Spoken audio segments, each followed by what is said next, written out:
RR ನಗರದ ನಿವಾಸಿಗಳಿಗೆ full tension. ಹೌದು, ನಟ ದರ್ಶನ್ ಅವರು ರೇಣುಕಾಸ್ವಾಮಿ ಕೊಲೆ ಪ್ರಕರಣದಲ್ಲಿ ಸಾಕಷ್ಟು ನೋವು ಅನುಭವಿಸಿ ನರಳಿದ್ದಾರೆ. ಇದೀಗ ದರ್ಶನ್ ರವರ ಜೀವನ ಹೊಸ ದಾರಿಯಲ್ಲಿ ಮುನ್ನಡೆಯಲಿದ್ದು, ಜಾಮೀನು ಸಿಕ್ಕಿರುವ ಬೆನ್ನಲ್ಲೇ ಆಸ್ಪತ್ರೆಯಿಂದ ಡಿಸ್ಚಾರ್ಜ್ ಆಗಿ ಡಿ ಬಾಸ್ ತಮ್ಮ ಆರ್ಆರ್ ನಗರದ ಮನೆಗೆ ಹೋಗಲು ಸಜ್ಜಾಗಿದ್ದಾರೆ.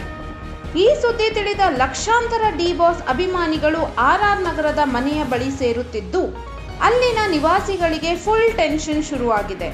ಅಲ್ಲದೆ ಮತ್ತೊಂದು ಕಡೆ ಭಾರೀ ಪೊಲೀಸ್ ಭದ್ರತಾ ಕೂಡ ಒದಗಿಸಲಾಗಿದೆ.